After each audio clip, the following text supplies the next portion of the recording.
Hello friends, मेरे channel में आपका स्वागत है। अगर आपको ये रील पसंद आए तो कृपया इसे शेयर और सब्सक्राइब करेंगे। आज मैं आकलन पर बहुविकल्पीय प्रश्नों को लेकर आई हूँ जो कि सीटेट के पिछले वर्षों के पेपर के पैटर्न पर आधारित हैं। पहला प्रश्न है, श्रवण बाधिता के संबंध में कौन सा कथन सही है? ए, श्रवण बाधिता बच्चों के संवाद करने की क्षमता को प्रभावित कर सकती है। बी, सभी श्रवण बाधित बच्चों को सांकेतिक भाषा का उपयोग करना चाहिए। सी, श्रवण बाधिता की जांच तेज आवाज से की जा सकती है।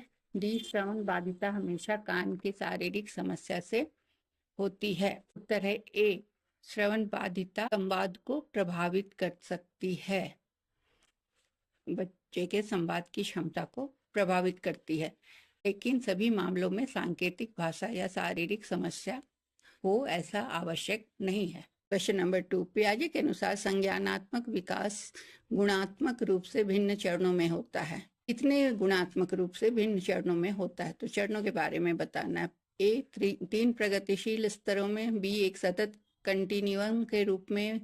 सी, 4 ओवरलैपिंग संस्कृति विशिष्ट चरणों में।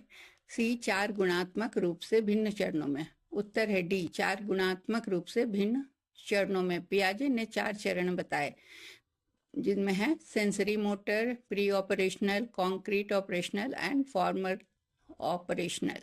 क्वेश्चन नंबर 3, एक कंड्यूसिव कक्षा वातावरण मध्य स्तर की कक्षाओं में किसके इर्द गिर्द केंद्रित होता है? ए, दंड और शर्मिंदगी के भय से। बी, सहकारी अधिगम से। सी, प्रतिस्पर्धी एथोज से। एंड डी, कंडीशनिंग और रीइंफोर्समेंट से। उत्तर है बी, सहकारी अधिगम से। सहकारी अधिगम छात्रों को सहयोग बढ़ाने और सीखने में प्रोत्साहित करता है। क्वेश्चन नंबर 4, प्रोग्रेसिव कक्षा में आकलन होता है।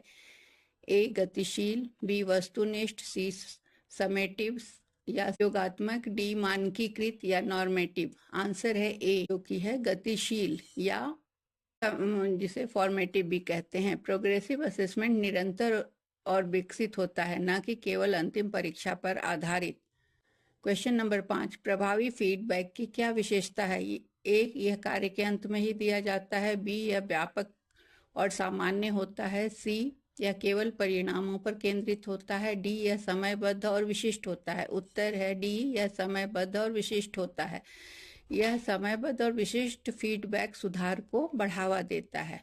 क्वेश्चन नंबर 6, ब्लूम टैक्सोनॉमी किस चीज का हायरार्किकल संगठन है? ए, अफेक्टिव ऑब्जेक्टिव्स का। बी, साइकोमोटर ऑब्जेक्टिव्स का। सी, कॉग्निटिव ऑब्जेक्टिव्स का। या डी, सोशल ऑब्जेक्टिव्स का। उत्तर है सी, कॉग्निटिव ऑब्जेक्टिव्स का। ब्लूम टैक्सोनॉमी कॉग्निटिव डोमेन को रिमेंबर से क्रिएट तक वर्गीकृत करता है। क्वेश्चन नंबर 7, भाषा के अर्थ में सबसे छोटी इकाई क्या है? A, phoneme. B, syntax. C, morpheme.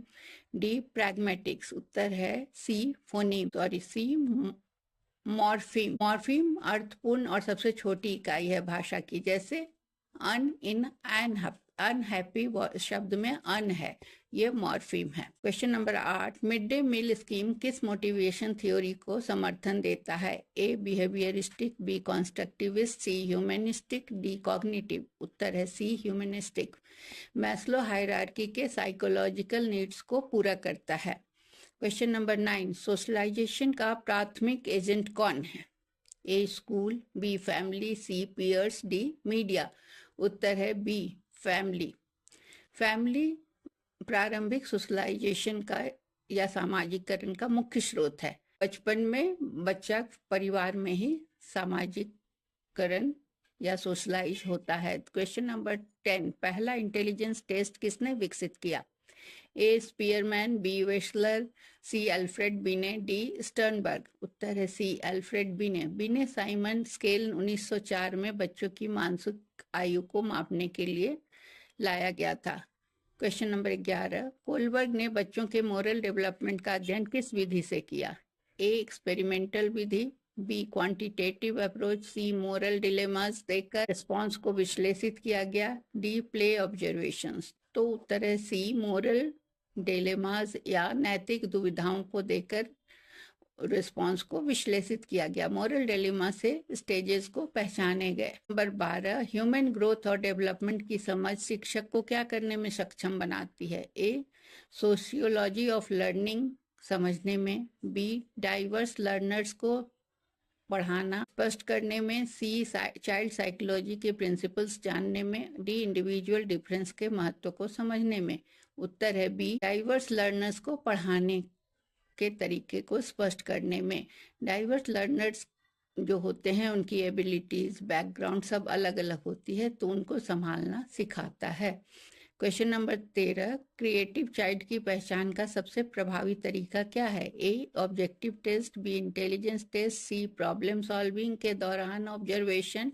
D, team task में पीयर इंटरेक्शन। उत्तर है सी, प्रॉब्लम सॉल्विंग के द्वारा निरीक्षण करते समय पता चलता है। क्रिएटिविटी प्रॉब्लम सॉल्विंग में ओरिजिनलिटी को दिखलाता है और क्रिएटिविटी ओरिजिनल थॉट ही है।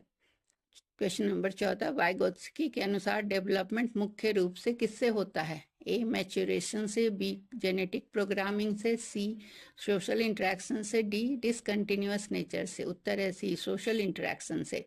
सोशल इंटरेक्शन से नॉलेज बनता है, तो सोशल इंटरेक्शन या सामाजिक अंतरक्रिया ज्ञान निर्माण का आधार है।